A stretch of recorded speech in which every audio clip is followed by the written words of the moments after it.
Hold center for wind now. Center? Center. Wind's changing.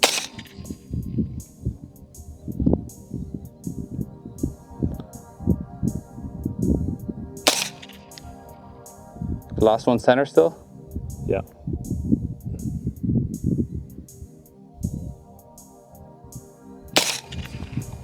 Okay. Yeah, you see how the mirage is going from left to right? Yeah. That's your wind Okay. doing that. Does that make sense? Yeah. So the other thing too is mirage is like as the wind is moving left to right. Yeah. Right? So if wind is going exactly with you, mirage doesn't change angle. Okay. Okay. Okay. So what that means is we don't have to like worry about quarter value or half value wind or anything like that with mirage. We just go off of whatever it's telling us as if it was full value. Okay. So the angle that I see it at suggests to me about a 6 mile an hour wind. Okay. Okay, which at 1.5 mil hold for you, I'm gonna say hold 0.4 left. Welcome guys, we're here with Drainus today. He's gonna introduce himself, but what we're gonna do today is talk about precision gas gun shooting. We went out yesterday in the desert and he helped me develop some of the skill set which I never had or tried before. So he's gonna touch a little bit on gas gun setups, and then he's gonna go more into the actual methods that you would apply to shooting precision gas guns. I am professionally employed as a sniper. I have been in multiple career fields. I'm not really going to go into where, more so for persec reasons than anything else. Really, the heart of these systems is the optics. What sets us apart from a normal carbine and why it's like a DMR, SPR, whatever we call it, is the optic. And really the optics are what give us the capability to reach out with these. You know, the doctrinal implementation of semi-auto snipers, DMRs, is typically, you know, they'll say like out to 800, but really you need to be able to crush everything 600 and in. And a big part of what differentiates these from a bolt gun is about speed. Like, yes, you can gunfight with it, but even the way you implement this as a precision fire system is about being fast. It's about being able to be sub 10 seconds or even sub 5 seconds from target ID to engagement. And so I'm going to talk a little bit about the techniques that we use for that. So there's 3 systems. There is max point blank, there is rapid ranging bars with a 12-inch drill, and then there's speed drop. And they kind of go from least precise and fastest to most precise and slowest. So we start with the fastest and least precise. That is maximum point blank range. So basically, max point blank range is that I dial something onto this optic, and then with a given target size, I'm finding the furthest distance that I can just hold center mass on that target before I will drop below the target and have a miss. The given target size that I choose is 12 inches for that. The reason for that is 12 inch is a typical measurement for a military-aged male from the top of his head to his clavicle, or from the top of his head to the break in the shoulder. It's a pretty easy, rapid measurement that you can get. And the reason why we select that specific measurement of the human body is that is what has to be exposed for someone with a rifle to be a threat to you generally, unless they're like blind firing, right? I have to have my shoulder and my eyes visible to fire with a rifle, whether it's a round cover up above a rock, through a window, whatever it be, those 12 inches have to be exposed. So this is not just an engagement technique for troops in the open, it's for troops in cover in defilade. With that, with this particular rifle, shooting the ammunition that I shoot, the max point blank zero that I would dial on would be 1.8 mils, okay? If I have 1.8 mils, everything from at the muzzle to 320 meters, I can hold center on this 12-inch exposure and still get a hit within these 12 inches, okay? So 155 meters is going to be the top of that. So if somebody's around 150, you may want to aim a little low so that you have a greater margin of error.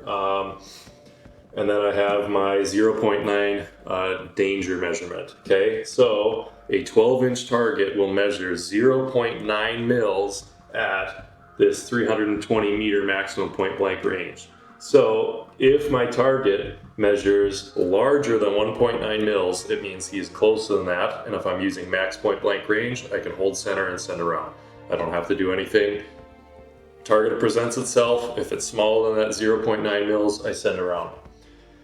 Or sorry, larger than 0.9 mils. If it is at 0.9 mils, I know that I'm right at about the distance where it's going to drop off the bottom of that.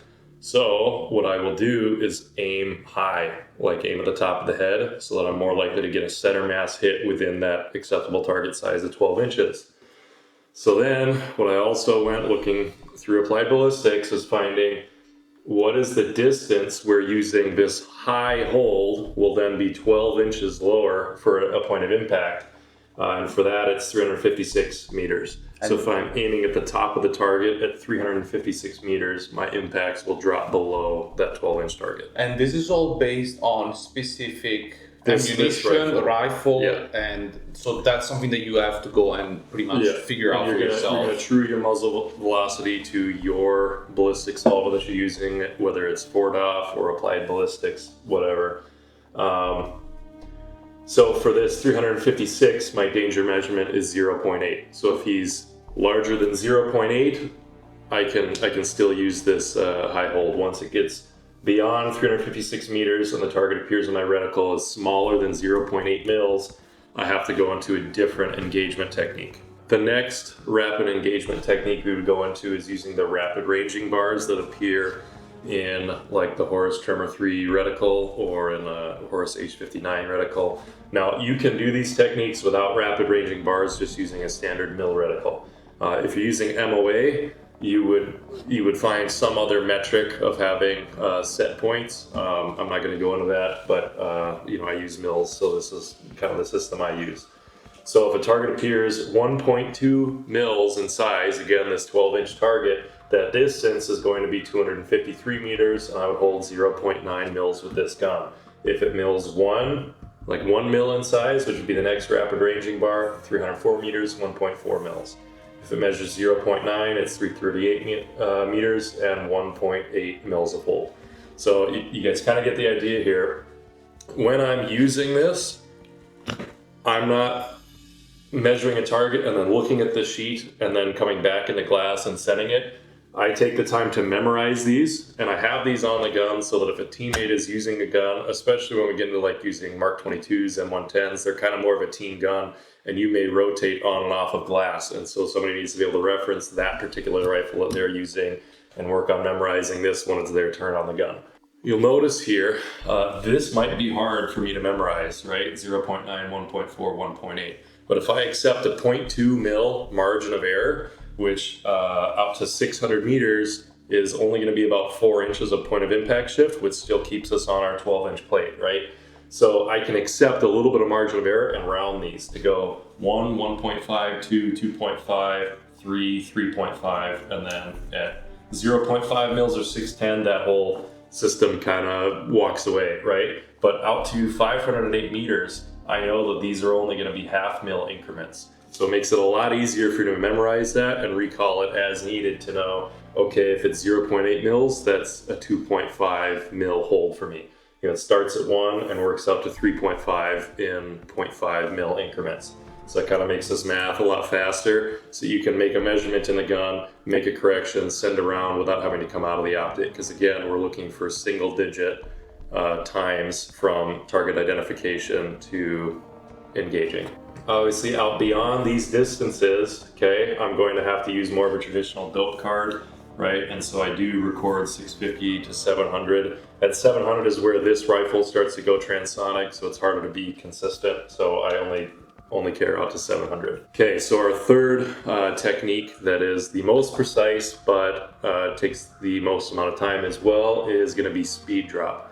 There's a lot of videos out there on speed drop. If you're completely unfamiliar with it, I would definitely recommend going and looking those up. It probably takes about 30 minutes to learn, I think, most of these videos, so much more than I'm going to get into today. Essentially, speed drop is I take a number and I subtract it from the range to get my hold. So what that means on this rifle is distance minus 1.5 gets me my hold. Okay, so if I'm at 300 meters, I call that 3 and I subtract 1.5 and my hold is 1.5 and I send it. So, well, speaking of which, so that's what you had me do yesterday. yeah, and that was because we had not ever used a ballistic calculator rifle, so we were using like tri-dope, right? Yes. And typically for a 16-inch, 14.5-inch, 5.56, 223 gun, if I do my distance minus 1.5, it's a good starting point to check my dope. You know, if we had you go up to 400, subtract 1.5, so your hold was 2.5, and you were on paper. Exactly. Yeah, you're on paper. Not that it did work for what it's intended to do. So what's cool about pairing this with an optic that can dial is I can dial below my 0 by 0.5, and now it's just distance minus 1. If my distance is 300, I hold 2. If my distance is 400, I hold 3, right? And you can see that in your reticle, and that each major mill line represents a 100-meter increment, and each 0.2 is going to represent 20 meters in between. So it essentially turns your mill grid reticle into a BDC, which works very quickly. However, this does not include ranging to it, so you do need to determine the range to your target first to use speed drop, which is why it's slowest. If you're working with a spotter and they're ranging for you, or if you have pre-ranged your environment and built like a range card using, I always keep these on me. These are like infantry standard range cards. These are kind of a miniature version, but you draw out target reference points and put the ranges and the dope in for it. So if you've already kind of ranged the environment that you're occupying, and hey, he's by that tree, so he's about 380 meters. I've got 0.5 dialed on here, so I'm going to hold 2.8 and send it. And the margin of error for this is, again, 0.2 mils is my margin of error, which is only about 4 inches up to 600 meters. And speed drop on this gun is going to work out to 550 meters. So almost that entire distance of our, and if, with the rapid ranging bars with the 0.5, we get out to 610. So like I said, our doctrinal standard is we need to be able to crush everything with this system 600 meters and in rapidly. And these rapid engagement techniques allow us to do that. So one thing about this too is the job of being a designated marksman or running with an SPR, it doesn't stop at nighttime. I still need to be able to handle everything in my doctrinal distances, crushing everything 600 and in at night. So that's why we're holding so much and not dialing, because in pitch blackness, I'm not going to count 30 clicks out by ear when I can't see my turret to dial 3 mils, right? I'm just going to hold. Especially if I'm using a clip-on or when we get into using weapon-mounted lurfs. If I start dialing, it actually throws off the 0 of that rangefinder. So I'm pretty much holding everything. That's why I like the Tremor 3 is I see my wind in the reticle with the wind dots, so I don't have to come out. That's what's written here is the wind dots for this rifle represent 2.5 miles an hour wind. So with that, using dope cards, what I do is I take lume tape and I write on the dope cards with lume tape so they actually glow in the dark. And that's why I like an actual assaulter's armband. You can definitely go cheap and get like the QB sleeves, and they're a lot cheaper than buying. Like a football shape? Yeah, like a football one. The difference though is these have a cover, right? So if I have glow in the dark cards, I don't necessarily want that open and exposed, so I'd use a covered one like this to stop that glow. What's different about this over a bolt gun is the fact that it is semi-automatic. Our time of flight out to like 610 is going to be around 1 second, okay? So with this, and we were practicing it with you, is shooting half-second splits and 1 second splits off a tripod. If I'm shooting 1 1000, 2 1000, 3, or if I'm going 1 and 2 and 3, and if I'm at this rhythm, okay, and I have like pop, pop, pop, like that irregular rhythm is where you're gonna see those misses. Okay. When you have this really consistent bounce with your rifle, okay, right, and you're breaking shots in rhythm, like 1 and 2 and 3, instead of pop, pop, pop, pop, pop, pop, right? You want like a really good consistent rhythm with your recoil impulse. Okay. to get accurate hits quickly, if that makes sense. 1 1000, 2 1000, 3 1000, 4 1000, 5 1000. Right? Yeah, okay. Makes sense? Yeah, So that's yeah. my first. So it's like 1, My 2, first, 3. right? 1 1000, 2 1000, 3 1000, 4 1000, 5 1000. Okay? It's gonna lock you in, and it's gonna be 1 and 2 and 3 and 4 and 5. Right? Okay. I'll do one more. 1 and 2 and 3 and 4 and 5. Because we're shooting rat grade off the shelf Yeah. stuff out of a fighting rifle thing type of a 3 MOA. So if I can keep it around 4 MOA, that's not that much of a difference from what it's from. Now this is my half second splits, so 1 and 2 and 3 and 4 and 5. Right? And we got 1, 2, 3, 4, 5, 6, 7, 8, 9, 10. Okay.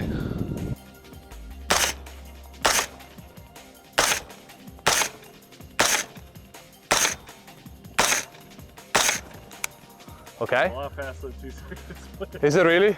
Yeah, that was 1 second split. Okay.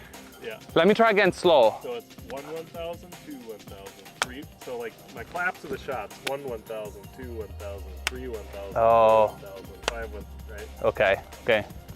Okay. Should I change target though? Yep. I'm gonna go top right corner, middle, top left corner, middle target. Yep.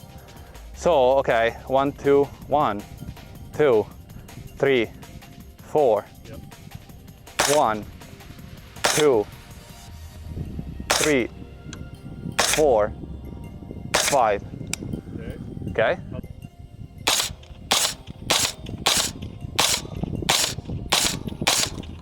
That's good.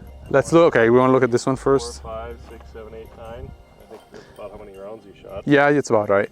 A little left. Yeah. Again, we did adjust our zero, and I kind of think we might have been okay the first time. Yeah. So first one was top, no, first one was bottom middle. Yep. That's when you said I was going a bit too fast. Yep. Then I slowed down top left. Okay. That's 1, 2, 3, 4, 5 probably. And then I try going a little faster top right. Top right. Okay. Yeah. Starting to open up. Yeah. Yeah. Great. First time doing it. Not bad. terrible. Mine is this flyer here. This is about a 3 MOA group. Okay. So you think at 500, that's going to be 15 inches, which is still within the shoulder width of an IPSC target. Yeah. Okay. Yeah. So it's not meant for true precision, right? It's Yeah. a little bit faster of a technique, and then again, keep in mind this ammunition is terrible, and your groups are 2-3 minutes when you're doing everything right. So Yeah. it's not we're not expecting 1 minute accuracy here because our ammo wouldn't even allow for it. When you're working off a bipod on the rear bag, you can get a little faster down to 0.3 second splits. But so with that, if you're shooting a 0.5 second split, right, at 610 meters with 1 second of bullet flight time, you're gonna have 1 round at the beginning of that flight time, 1 round in the middle, and 1 round at the end. So you can actually have 3 rounds in flight before the first one is impacted at 610 meters. So if I'm only ranging by eye, or I'm kind of fuzzy on, is he 1 mil or 0.9 mil in size, right? I could send 2-3 rounds at multiple aim points, right? And one of those is likely going to hit. So I can actually almost use this like a precise machine gun burst of, pop, pop, pop. And even if I'm not 100% certain on my distance, I'm still very likely to get a hit. So that's really what sets this apart from a bolt gun. Is I don't have to rely on one precision shot. I have these fast follow-up shots, or not necessarily waiting for that miss to send a follow-up, but sending multiple rounds before your first round has even impacted. Just with the expectation that one or some of these may not impact because I'm not going to take the time to get the perfect precise distance, or take 30 seconds to pull a Lerf out of a pouch, come out of my optic, range it, put it back, get back on the gun, dial. It's. And I would say if you need to take a second, go back and re-listen to this specific information, because if you understand it, like it makes a lot of sense, and Yeah, probably it is sounds a like very powerful thing to do. It seems. yeah. It's a lot of information. If you've never used a ballistic solver, this is probably all Greek to you. But if you're somebody who has experience using a ballistic solver and has trued your muzzle velocity and has shot at distance and can, if you give this person a limited amount of time, they can use their resources to get to it. These are tools that are going to make you faster. Is really what it is, and I believe this is what separates a hobbyist versus somebody who does this as a profession. Is as a gas gunner, is the rapid target engagement and being able to send multiple rounds before the first one's impacted. So obviously this is a pretty dense, complicated topic, and we're really just giving a rough down and dirty. I'm currently doing a post series on this, both on my Instagram and on my Reddit, where I'm going over like how do we determine range to target quickly, like without having to rely on laser rangefinders. And then the next part's going to be covering more of these, how do we handle drop, and there's going to be posts on wind. So I'm going to do much more of a deep dive on this. Again, this course is really targeted towards people who are familiar with using a ballistic solver. There's a ton of resources out there on using ballistic solvers like Applied Ballistics if you're a true beginner. Once you get to that point where you understand using Applied Ballistics, Ford off, whatever solver you're going to use, you could certainly come back to this video or to the post series that I'm putting out to then take you to that next level where you can start speeding these processes up. And the posts are just like open, available to the public. Yeah, no restriction, no nothing. Yeah, no restriction. So we're not shilling. All of this is for you guys. Not asking for nothing. Yeah, it's free. Just information. Just on my Instagram and on my Reddit account. Hopefully you guys found this informational and a bit of a different pace from a usual video. A lot more information dense from somebody that has the experience to divulge the information to you guys. And that's about it. Thanks for the whole training we did yesterday. It was fun. Thanks for filming today, and I'll see you guys in the next one. Have a good day.